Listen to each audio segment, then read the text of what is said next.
Apa tujuan Al-Quran? Hudan linnas wa bayyinatin minal huda wal furqan. Tujuannya adalah untuk membimbing kita. Bagaimana mungkin kehidupan kita akan menjadi baik kalau kita tidak ada bimbingan? Bimbingan itu adalah Al-Quranul Karim. Assalamualaikum warahmatullahi wabarakatuh. Bismillahirrahmanirrahim. Alhamdulillahillazi anzalal Qur'an hudan linnas wa bayyinatin minal huda wal furqan. Asyhadu an la ilaha illallah wahdahu la syarika lah.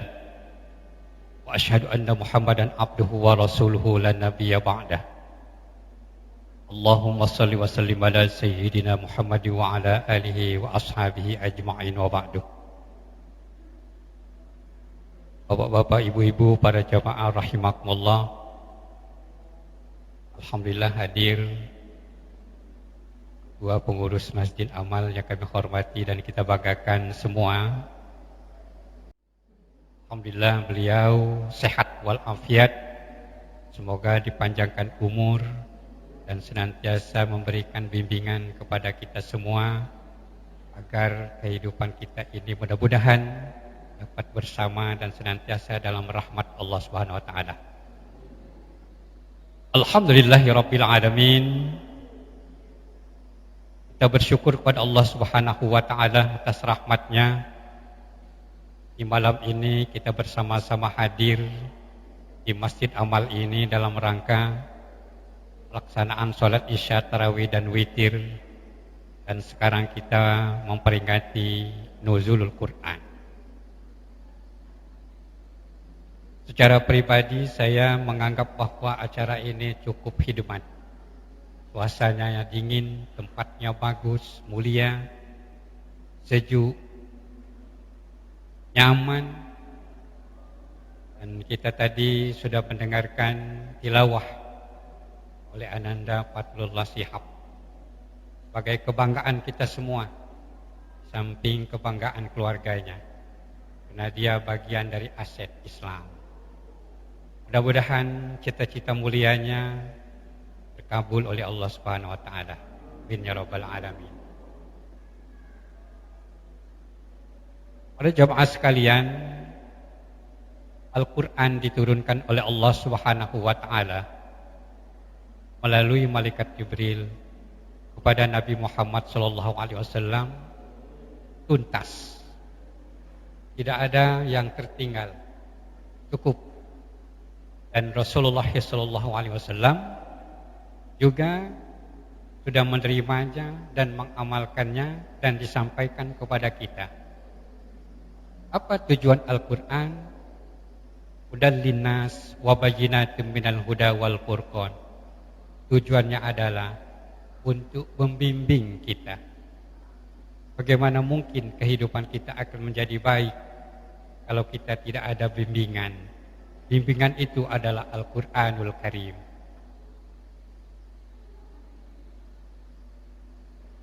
Paling tidak ada 4 alasan mengapa kita harus senantiasa membaca Al-Quran dalam kehidupan kita ini. Yang pertama, orang yang membaca Al-Quran itu akan mulia. Tentunya orang yang mengajar dan belajar. Dalam hadis Rasulullah SAW, khairukum man ta'allamal Qur'an wa 'allamahu. Sebaik-baik kamu adalah orang yang mengajar Al-Quran, orang yang belajar Al-Quran dan mengajarkannya. Tinggal kita ini mau di posisi yang mana? Apa kita menjadi guru atau menjadi murid? Menjadi murid atau menjadi guru? Kedua-duanya adalah mulia dipandang oleh Allah Subhanahu wa taala. Hadirin rahimakumullah. Setelah kita bisa membaca Al-Quran, dia akan menjadi kebaikan dalam kehidupan kita sebagai petunjuk. Oleh sebab itu tidak semua orang tahu Dan orang yang sudah bisa membaca Al-Quran itu tentu dia belajar. Rasulullah SAW secara filosofinya itu mengajarkan kepada kita bagaimana cara membaca Al-Quran. Rasulullah itu sampai 3 kali diajarkan oleh malaikat Jibril. Iqra ya Muhammad. Ma'ana biqari, kata Rasulullah. Iqra sampai 3 kali. Yang keempat kali baru Rasulullah. Iqra bismi rabbikal ladzi khalaq. Khalaqal insana min 'alaq. Iqra wa rabbukal akramul ladzi 'allama bil qalam. 'Allamal insana ma lam ya'lam. Sumber inspirasi kehidupan kita akan menjadi tentram, akan menjadi nyaman, akan menjadi hubungan yang harmonis dengan petunjuk dan bimbingan Al-Quranul Karim. Posisi kita, kalau kita belajar Al-Quran, paling tidak ada beberapa hal yang harus kita lakukan. Yang pertama, kalau belajar Al-Quran itu laka, artinya merasa kurang,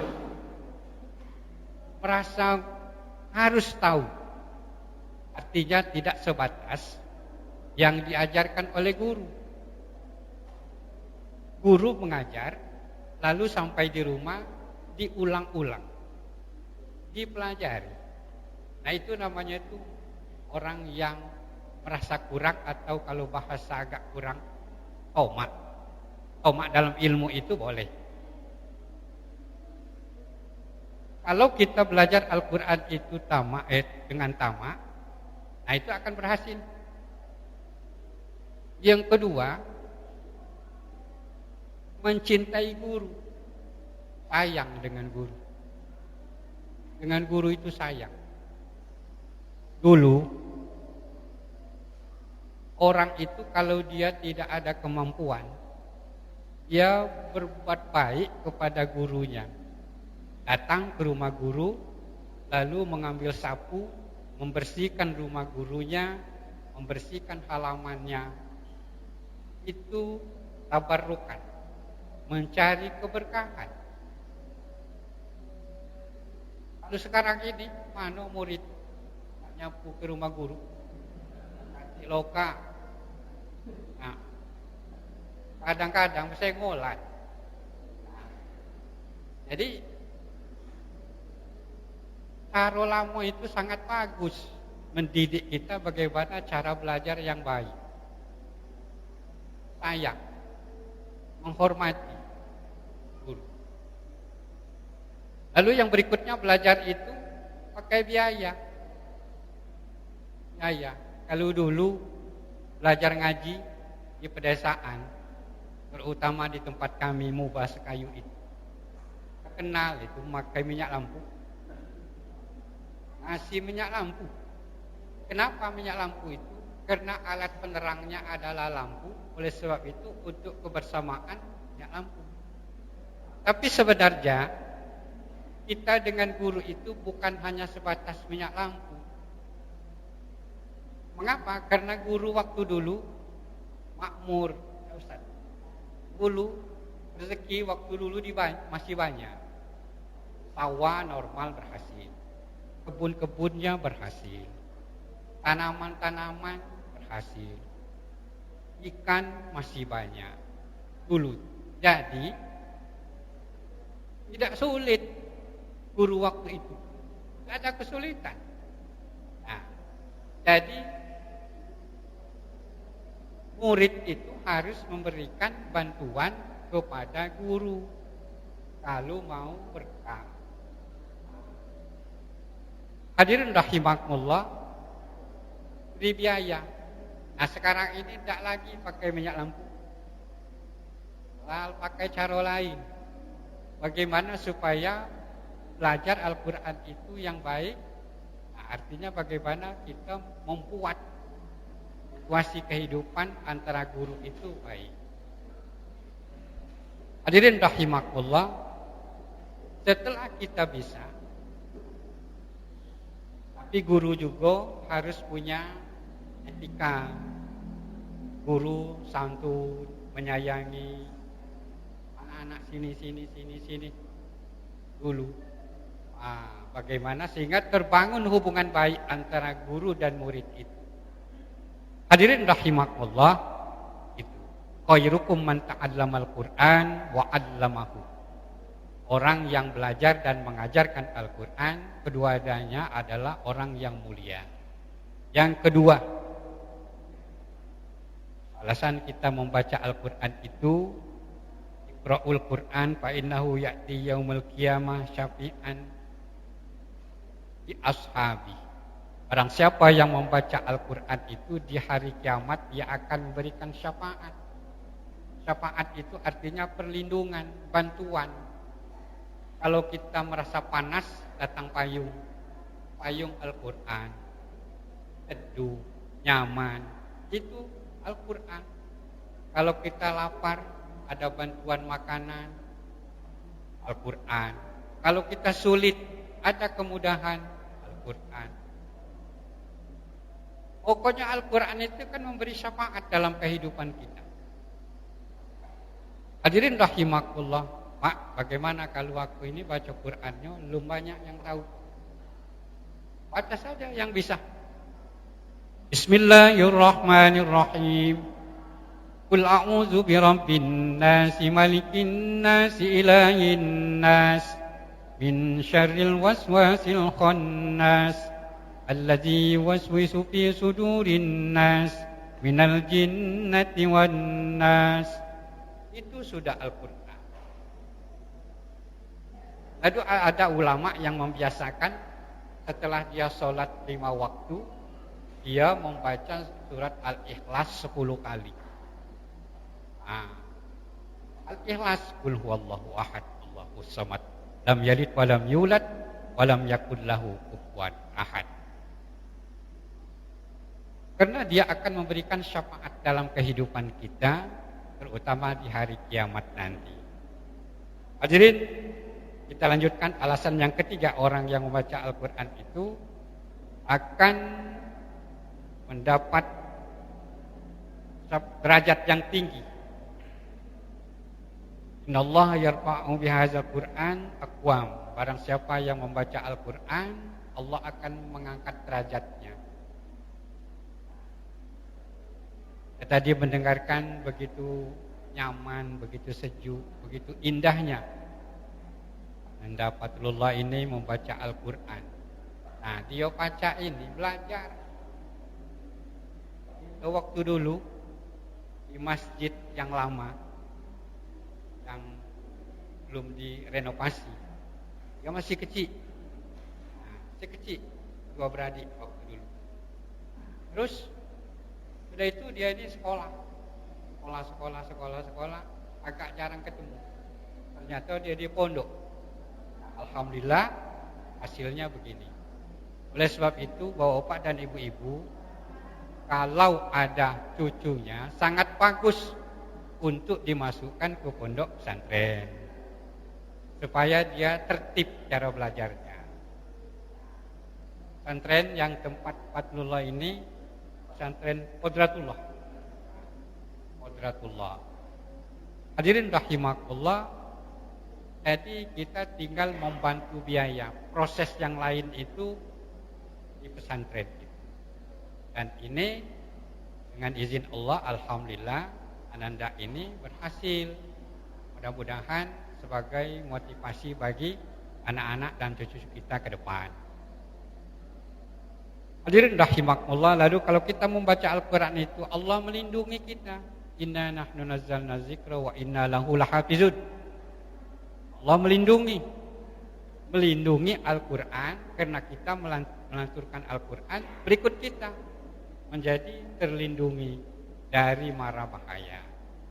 Karena mengapa? Al-Qur'an itu akan membuat kehidupan kita nyaman. Lalu yang keempat, orang yang tidak membaca Al-Qur'an, maka kehidupannya akan gelap. Innallazi laisa fi jawfin syai'in fil Qur'an al-baitil haram. Nah, kalau tidak dibacakan Al-Quran di rumahnya, maka rumahnya itu seperti kuburan, keram, gelap. Oleh karena itu, kalau mau terang, baca Al-Quran ini. Dalam situasi kehidupan sekarang ini, sangat dibutuhkan bimbingan Al-Quran. Al-Quran itu mengajarkan, ya ayuhan nas, inna khalaqnakum min zakarin wa unsa, wa ja'alnakum syu'uba wa qabaila li ta'arafu, inna akramakum indallahi atqakum. Wahai manusia, kamu diciptakan oleh Allah itu bersuku-suku, berbangsa-bangsa. Kamu diperintahkan untuk li ta'arafu, saling kenal mengenal. Saling kenal mengenal. Jadi kebetulan Pak, wong tu tinggal ada yang wong Sekayu, ada wong Jawa, ada wong Lahat, ada wong Merajat, ada wong Oki, wong Bangka. Nah, jika dia ketemu itu harus li ta'arafu. Setelah li ta'arafu itu saling kenal mengenal niat. Saling kenal mengenal itu sampai dia menjadikan innamal mu'minuna ikhwatun. Sesungguhnya orang yang beriman itu bersaudara. Nah, bagaimana persaudaranya itu? La yu'minu ahadukum hatta yuhibba li akhi ma yuhibbu li nafsi. Muncul lagi dari persaudaraan orang beriman itu saling menyayangi seperti menyayangi diri sendiri. Nah, sampai proses ke situ jika dia hadir dalam kehidupan kita, wah itulah keharmonisan. Keharmonisan dalam kehidupan kita ini, kehidupan bermasyarakat. Oleh sebab itu dalam lingkungan yang saling kenal mengenal, yang toleransi yang tinggi, saling tolong menolong itu akan menjadi kehidupan yang nyaman, kehidupan yang baik. Hadirin rahimakumullah. Jadi itulah fungsi Al-Quran itu, membimbing kita untuk menjadi orang yang baik, orang yang benar, orang yang tidak ada egoisme, tidak menganggap orang lain lemah, tidak menganggap, karena di antara orang, kenapa disuruh saling kenal mengenal itu? Karena di antaranya ada lebih, ada kurang. Kelebihan seseorang itu akan menutupi kekurangan orang. Tidak semua orang tahu semua, tidak ada. Semuanya ada lebih dan kurang. Kelebihan orang ini menutupi kekurangan temannya, saudaranya. Kelebihan saudaranya itu juga menutupi kekurangan kita ini. Oleh sebab itu, kalau kita bertetangga, sama-sama bersaudara, beriman, oh bagus, gampang. Saling pengertian, saling memahami. Sehingga itulah yang dimaksud dengan tidak gelap, terang. Terang benderang dalam kehidupan ini. Hubungannya hubungan yang baik, hubungan harmonis. Hadirin rahimakumullah. Oleh karena itu, salah satu contoh, kalau kita berangkat, nah, kita hubungan baik dengan tetangga, lalu kita ngomong dengan tetangga itu, Pak, mohon izin tolong lihat-lihatkan rumah saya mau mudik, kapan baliknya? Nah, dia berangkat hari Rabu, baliknya hari Minggu.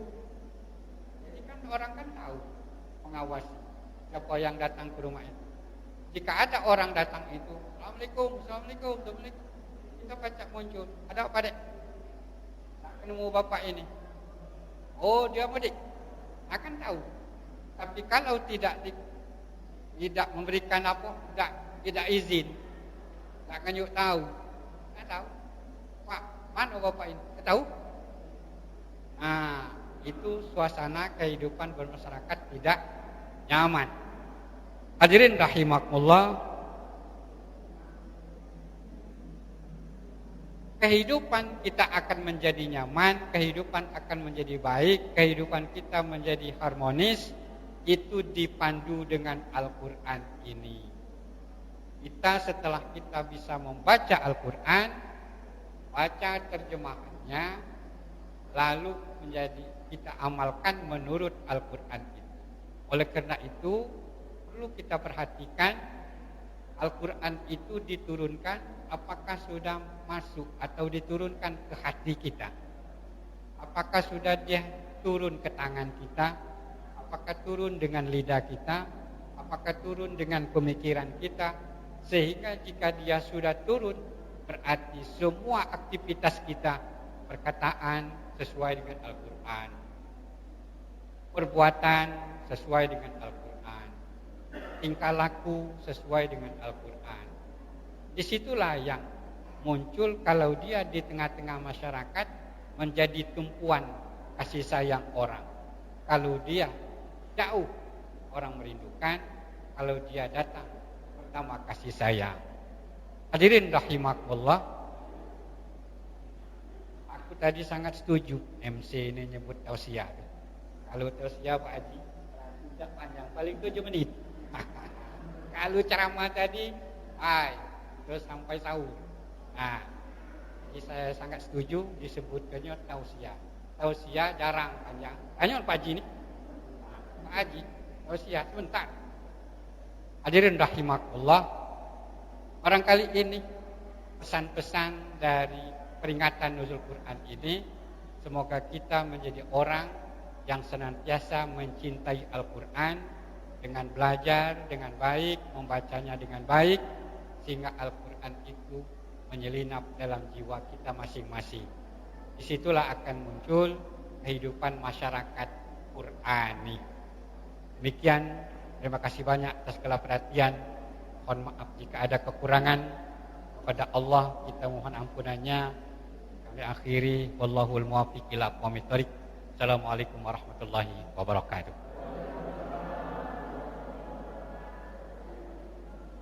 Baik, Bapak Ibu rahimakumullah, kita akhiri dengan berdoa kepada Allah Subhanahu wa taala. A'udzubillahi minasyaitonir rajim. Bismillahirrahmanirrahim. Alhamdulillahi rabbil alamin. Wassalatu wassalamu ala asrafil anbiya wal mursalin wa ala alihi wa ashabihi ajma'in. Allahumma nawwir qulubana bitilawatil Qur'an wa zayyinil akhlaqana bijaril Qur'an wa ahsin a'malana bizikril Qur'an wa najina minan nar bikaramatil Qur'an wa adkhilnal jannata bisyafa'atil Qur'an. Allahumma arhamna bil Qur'anil azim waj'alhu lana imama wa nura wa huda wa rahmah. Allahumma zakkirna minhu ma nasina wa 'allimna minhu ma jahilna warzuqna tilawatahu ana al-laili wa atrafan nahar waj'alhu lana hujjatan ya maulana ya rabbal alamin. Allahumma ja'al jam'ana hadza jam'an marhuma wa tafarraqana min ba'dihi tafarraqan mubarakan ma'suma. Rabbana 'alaika tawakkalna wa ilaika anabna wa ilaikal masir. Rabbana la taj'alna fitnatan lil ladzina kafaru wa qil lana Rabbana innaka antal azizul hakim. Rabbana atina fid dunya hasanah wa fil akhirati hasanah wa qina azabannar. Wa sallallahu alaihi walhamdulillahi rabbil alamin. Taqabbalallahu minkum minna wa minkum taqabbal ya